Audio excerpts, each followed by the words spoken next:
आप सभी का इस वीडियो में स्वागत है। इस वीडियो में आज हम लोग एक्सेल में फार्मूला लिखना सीखेंगे।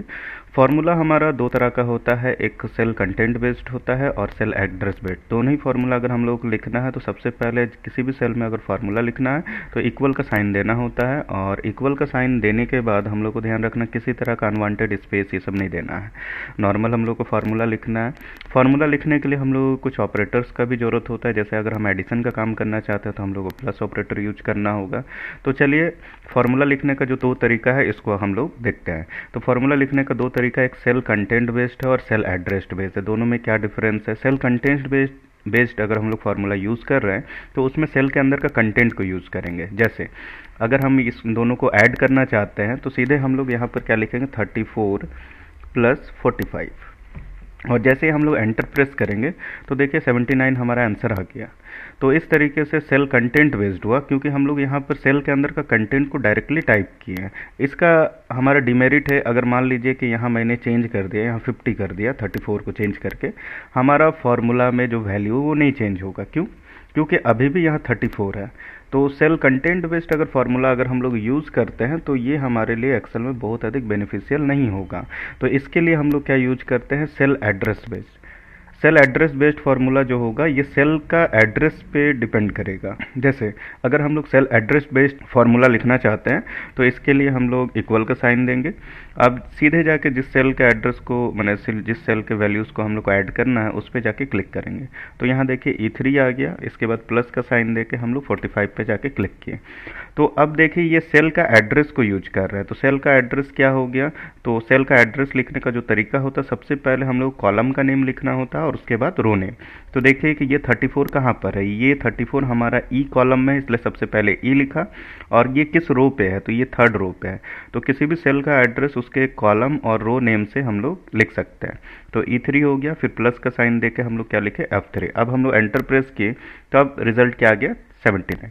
अब मान लीजिए कि इस सेल में कोई चेंजेस हो गया, मान लीजिए कि यहाँ 34 की जगह यहाँ क्या हो गया, 50। तो आप देखिएगा कि ऑटोमेटिकली यहाँ पर हमारा क्या हो गया, चेंज हो गया। तो ये हो गया हमारा सेल एड्रेस बेस्ड। तो सेल का एड्रेस के लिए आपको क्या करना है, कॉलम नेम को पहले लिखना है और उसके बाद रो नेम। जैसे कि आप चाहते हैं ये 95 जिस सेल में है, इस सेल का एड्रेस क्या है, तो ये सेल का एड्रेस होगा H3। क्या हो जाएगा, H3।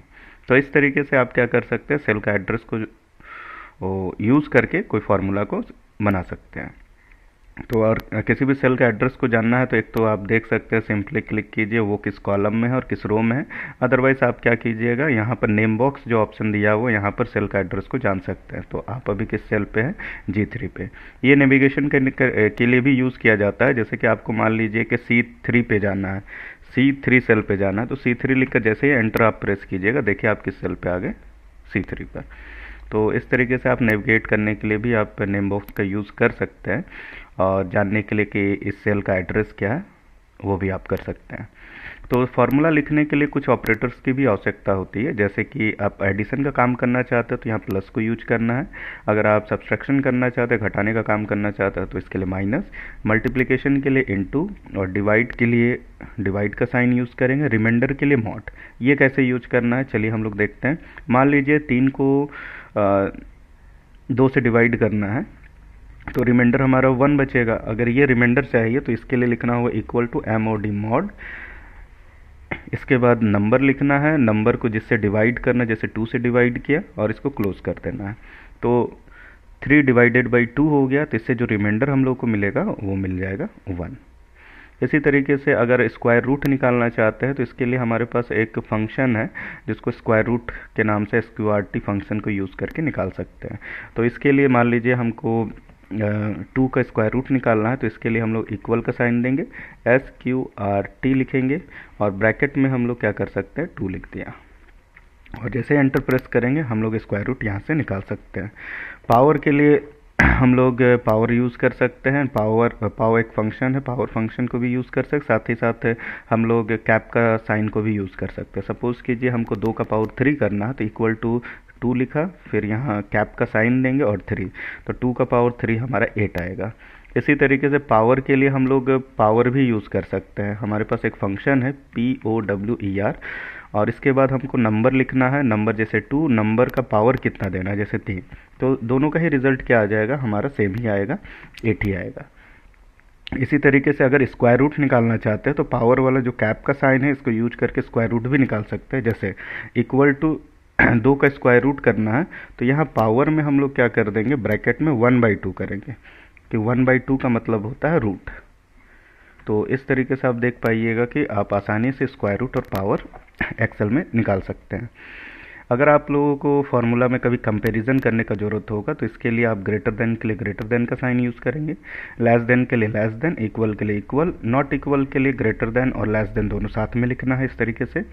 इसी तरीके से ग्रेटर देन इक्वल यूज़ करना है तो ग्रेटर देन इक्वल का साइन है, और लेस देन इक्वल के लिए लेस देन इक्वल का।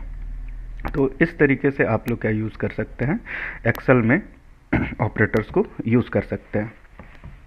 तो हम लोग जैसे कि यहाँ पर अभी हम लोग देखे थे सेल एड्रेस बेस्ड, तो सेल एड्रेस बेस्ड जो फॉर्मूला हम लोग लिखते हैं इसका 3 तरीका, मैंने सेल एड्रेसिंग का 3 तरीका होता है। वो 3 तरीका आप देख सकते हैं, एक होता है रिलेटिव एड्रेसिंग, दूसरा होता है फिक्स्ड एड्रेसिंग, और तीसरा होता है मिक्स्ड एड्रेसिंग।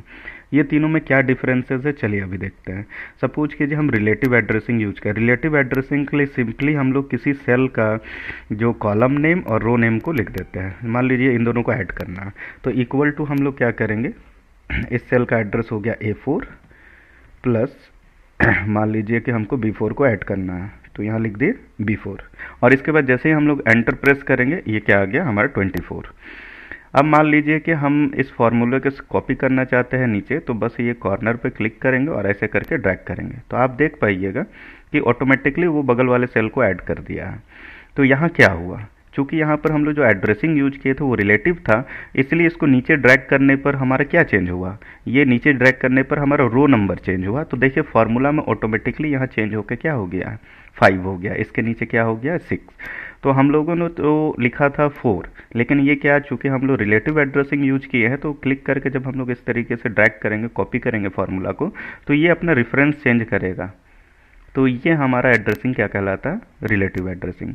सपोज कीजिए हम लोग मिक्स्ड एड्रेसिंग यूज करना चाहते हैं या फिक्स्ड, तो फिक्स्ड में क्या होगा, तो फिक्स्ड के लिए हम लोग डॉलर को यूज करते हैं। तो इक्वल टू अगर मान लीजिए मैंने यहाँ लिखा डॉलर, इसके बाद ये हमारा D है, फिर डॉलर, और ये किस रो में है, 4 पे है, प्लस इसी तरीके से लिखा डॉलर E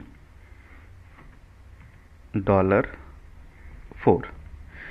अब एंटर दबा दिया तो ये रिजल्ट 24 आया। लेकिन अब देखिए क्या होगा, जब मैं इसको कॉपी करना चाहता हूँ नीचे वाले जितने भी डेटा के लिए फॉर्मूला को, तो क्लिक करके जैसे ही ड्रैग करता हूँ आप देखिएगा कि ये सम जो आया वो गलत आ गया, 24 ही आया। ऐसा क्यों हुआ, क्योंकि आप देखिएगा हम लोगों ने यहाँ यूज़ किया था फिक्स्ड एड्रेसिंग। फिक्स्ड करने के लिए रो और कॉलम को फिक्स करने के लिए रो और कॉलम के आगे हम लोग डॉलर लगा देते हैं। तो ये फॉर्मूला देखिए नीचे में भी सेम फॉर्मूला ही रह गया, ये रेफरेंस नहीं चेंज कर पाया। मैंने अगला इसमें ड्रैग करने से यहाँ होना चाहिए था 5, लेकिन ये हो नहीं पाया क्योंकि हम लोग कौन सा एड्रेसिंग यूज किया, तो मिक्स्ड फिक्स्ड एड्रेसिंग। तो फिक्स्ड एड्रेसिंग जब भी हम लोग यूज़ करेंगे तो ये क्या होगा, ये रेफरेंस नहीं चेंज होगा। तो सेल को फिक्स करने के लिए हम लोग सेल एड्रेस में क्या हम सब एड्रेसिंग यूज़ करते हैं, फिक्स्ड एड्रेसिंग। इसी तरीके से अगर हम लोग क्या यूज़ करना चाहते हैं, मिक्स्ड एड्रेसिंग यूज करना चाहते हैं, तो मिक्स्ड एड्रेसिंग में हमारा होता है एक रो को हम लोग क्या करेंगे, सपोज कीजिए एक को ही हम लोग फिक्स करेंगे। जैसे सपोज कीजिए इक्वल टू मैंने यहाँ लिख दिया डॉलर G4, तो डॉलर G4 लिखकर हम मान लीजिए क्लिक करके ऐसे ड्रैग किए तो आप देखिएगा कि ये चेंज हो गया। चेंज क्यों हुआ, क्योंकि हमने इस फॉर्मूला में केवल कॉलम को क्या किया था, फिक्स किया है, रो को नहीं फिक्स किया, इसलिए नीचे खींचने पर रो चेंज हुआ तो यहाँ फॉर्मूला में भी हमारा क्या हो गया, रो चेंज हो गया। अगर हम यहाँ पर क्या कर देते हैं, डॉलर को यहाँ से हटा करके केवल 4 पे लगा देते हैं तो क्या होता, तो हम लोगों ने रो को फिक्स कर दिया। कॉलम तो वो G ही है, लेकिन हम लोगों ने रो को क्या कर दिया, फिक्स कर दिया। तो जैसे ही हम लोग नीचे ड्रैग करेंगे तो G क्या होना चाहिए था, 5 होना चाहिए था, फिर G6 होना चाहिए था, लेकिन ऐसा नहीं हो रहा। क्यों, क्योंकि हम लोगों ने रो को फिक्स कर दिया है। तो कभी कल हम लोगों को फॉर्मूला में यूज़ करना होता है, किसी सेल को फिक्स करना होता है, तो इसके लिए हम लोग फिक्स्ड, मिक्स्ड या रिलेटिव एड्रेसिंग अपने हिसाब से यूज़ कर सकते हैं। चलिए अब एक्सेल में हम लोग कोई भी मैथ्स के फॉर्मूले को कन्वर्ट करते हैं एक्सेल में, इसको किस तरीके से लिखना होगा।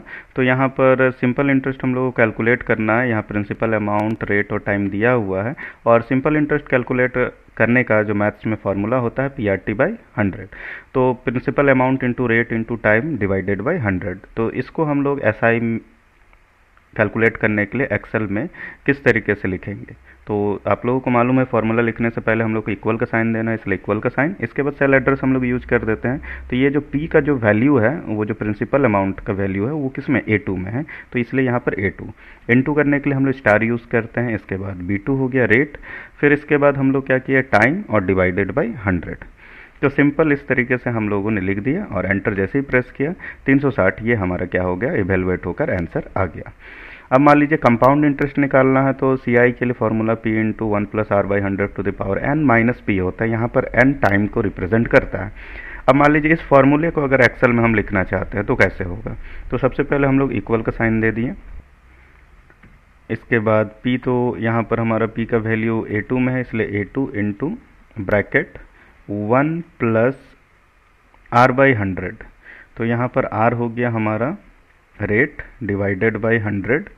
उसके बाद पावर देना है, इसके लिए हम लोग कैप का साइन लगाएंगे, और इसके बाद पावर कितना है, T है, और फिर माइनस के साथ हम लोग A2 को यूज़ करेंगे। तो ये जो फार्मूला को हम लोग cell address based formula use करके इस तरीके से लिख दिए, और जैसे ही हम लोग एंटर प्रेस करेंगे तो आप देख पाइएगा यहाँ कंपाउंड इंटरेस्ट निकल गया है। तो बस ध्यान रखना है, जिस काम को पहले करना है फार्मूला में उसके लिए ब्रैकेट लगाना होगा, और यहाँ पर एक ही तरह का ब्रैकेट यूज होता है, वो छोटा ब्रैकेट। इसमें कोई बड़ा ब्रैकेट ये सब यूज़ नहीं करना। कभी भी हम लोग को फार्मूला लिखना है तो छोटा ब्रैकेट ही हम लोग यूज़ करेंगे। चलिए अब हम लोग यहाँ पर कुछ वैल्यूज़ ले लेते हैं, जैसे 1 1, और यहाँ पर x2 को 2 ले लिया, और y2 को भी 2। तो अगर हम लोग कोऑर्डिनेट दिया हुआ 2 पॉइंट का, A और B का, मान लीजिए ये A का पॉइंट का कोऑर्डिनेट दिया हुआ और B पॉइंट का कोऑर्डिनेट दिया हुआ। अब हम लोग को डिस्टेंस निकालना है, तो यहाँ डिस्टेंस फार्मूला इस तरीके से है, √x2 माइनस x1 का whole square plus y2 minus y1 का होल स्क्वायर। तो इस फार्मूले को यहाँ कैसे इम्प्लीमेंट करेंगे तो इसके लिए दो तरीका है। तो एक पहला तरीका SQRT फंक्शन यूज कर ले, तो इक्वल टू, सबसे पहले हमारा क्या स्क्वायर रूट है, तो इसके लिए SQRT लिख दिया। स्क्वायर रूट के अंदर हम लोग देख पा रहे हैं यहाँ पर x2 माइनस x1 का होल स्क्वायर कैसे लिखा जाएगा। तो सबसे पहले x2 किस पे है, x2 सेल को हम लोग सेलेक्ट कर लिए, माइनस x1, ब्रैकेट क्लोज करके पावर देना है, तो शिफ्ट के साथ कैप का साइन दे दिया और 2 लिख दिया।